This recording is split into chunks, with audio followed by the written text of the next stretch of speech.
레드와 벨벳 이렇게 해가지고 항상 나왔었잖아요. 그런 점들도 좀 흥미를 유발했던 것 같고, 그래서 지금은 그 레드와 벨벳의 요소가 잘 블렌딩된 베테랑 그룹이 됐다. R&B를 기반으로 한 어떤 팝 음악들을 들려준다면은 에스파는 절대적으로 일렉트로닉입니다. 글쎄요, 저는 아이린의 솔로를 잘 만들면 아주 특이한 작품이 나올 수도 있지 않을까.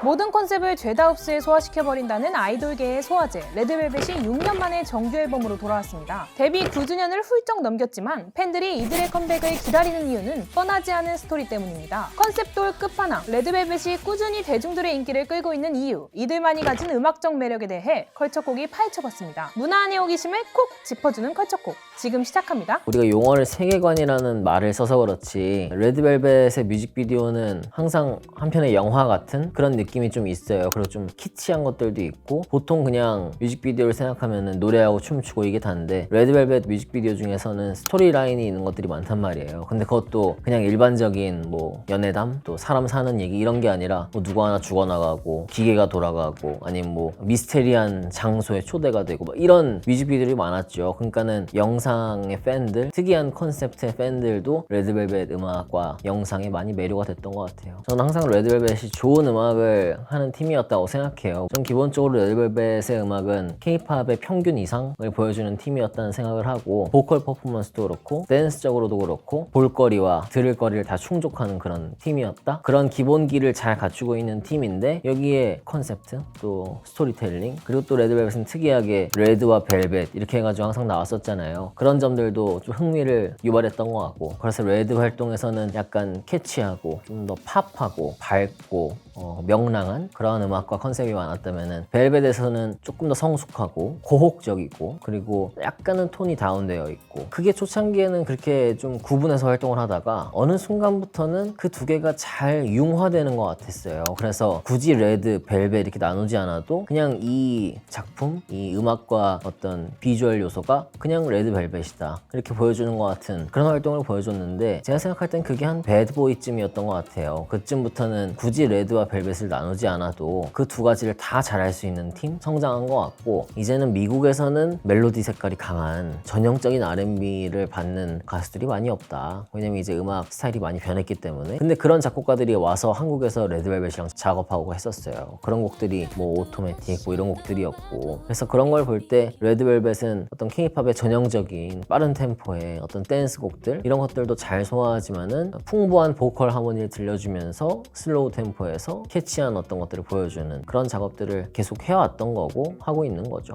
그래서 지금은 그 레드와 벨벳의 요소가 잘 블렌딩된 베테랑 그룹이 됐다, 그렇게 보고 있죠. 기본적으로 보컬 그룹이라는 생각이 들어요. 그래서 5 멤버가 기본적인 가창력을 다 갖추고 있다, 그리고 표현력을 갖추고 있다, 그리고 이 5명의 하모니가 굉장히 좋다는 거죠. 흔히 뭐 슬기, 웬디 이렇게 보컬 라인이다 이렇게 얘기는 하지만은 저는 개별 멤버들이 다 강한 보컬리스트라는 생각을 해요. 슬기 같은 경우는 R&B에 조금 강하죠. 색깔이. 웬디 같은 경우는 굉장히 팝적이에요. 조이 같은 경우는 가요적인 보컬을 들려줍니다. 그래서 조이의 활동은 리메이크 곡도 활동들이 많았잖아요. 우리에게 익숙한 가요 명곡들을, 본인 솔로 앨범도 그랬고 뭐 사운드트랙 같은 경우에서도 리메이크 곡들이 많았고, 전 가장 주목해야 될 멤버가 아이린이라고 봐요. 아이린이 굉장히 과소평가된 멤버. 그래서 저는 레드벨벳 음악을 들을 때 아, 이게 레드벨벳 음악이구나 하게 인지시켜주는 중요한 목소리가 아이린의 목소리인 것 같아요. 그래서 물론 뭐 슬기나 웬디, 뭐 조이 이런 성량이 크고 표현력이 뛰어나고 이런 보컬리스트랑 비교했을 때는 아이린의 목소리가 조금 상대적으로 떨어지는 것처럼 들리지만은 아이린 목소리는 굉장히 샤프하거든요. 그리고 찌르는 듯한 목소리가 있어요. 그 목소리가 레드벨벳의 음악에 어떤 개성을 더해주는, 그래서 레드벨벳 음악을 들어보면은 아주 포인트가 되는 부분은 아이린이 부른 경우가 많습니다. 첫 소절 들어갈 때라든지 아니면은 중간에 특이한 랩 이런 부분은 아이린이 거의 다 했어요. 그리고 예리 같은 경우는 앳된 목소리, 그러면서도 어떻게 들으면 굉장히 성숙한 표현이 있어요. 그래서 잘 백업해주면서도 자기 몫을 잘 소화하는 이 5 멤버의 개별 가창력과 그 하모니가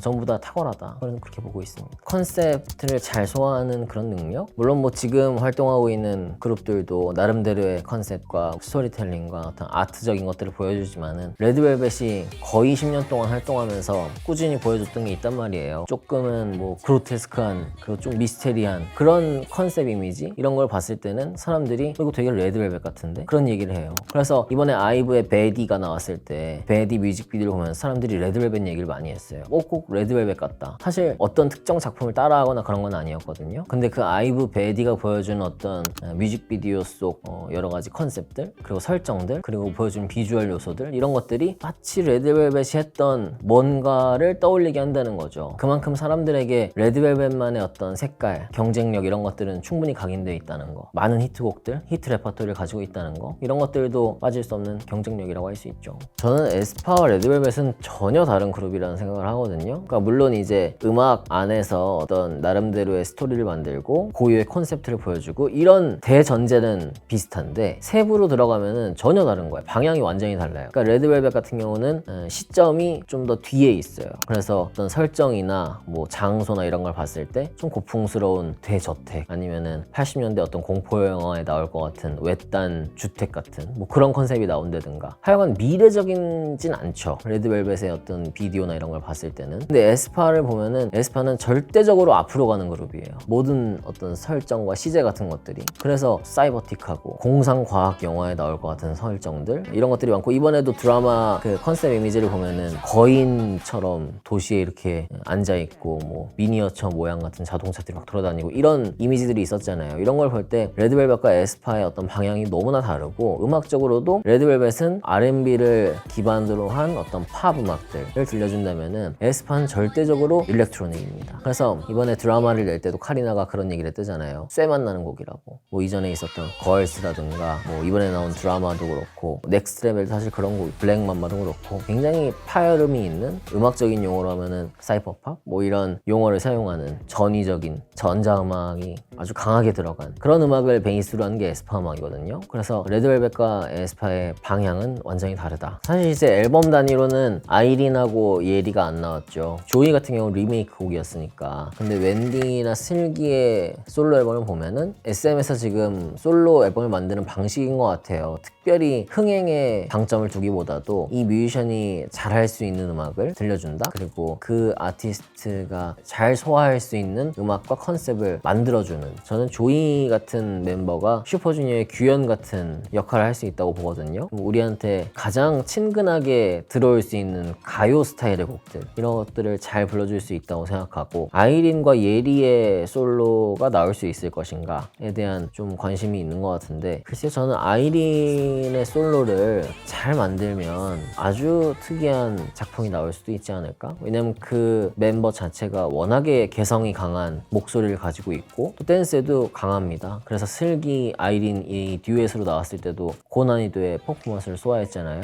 전형적이지 않은 아이린만의 색깔을 가지고 있는 어떤 곡을 보여줄 수도 있지 않을까? 사실 그래서 이미 뭐 다른 멤버들은 솔로를 어느 정도 보여줬기 때문에 특히 뭐 예리 같은 경우는 그 사운드 클라우드에서 자기 곡들도 좀 내보기도 하고 했어요. 아이린의 솔로를 만들면 어떨까? 어떤 그림이 나올까? 저는 솔직히 예상도 안 돼요. 그래서 그런 점에서 한번 보고 싶기는 해요. 레드벨벳은 이제 뭐 거의 10년이 다 되어가는 내년 되면 이제 10주년이 되고 올해 10년 차인데 어떻게 보면 중견 그룹이거든요 이제는. 근데 지금까지 활동을 너무 탄탄하게 잘해왔고 그리고 점점 활동 영역도 넓어졌어요. 그래서 월드 투어를 한다든가 뭐 해외 페스티벌 무대에 선다든가 이런 일들도 최근 들어서 더 있었고 그런 걸 볼 때는 레드벨벳이라는 브랜드가 아직도 유효하고 또 공고하기 때문에 앞으로도 활동하면서 저력을 보여주지 않을까 그렇게 기대를 하죠.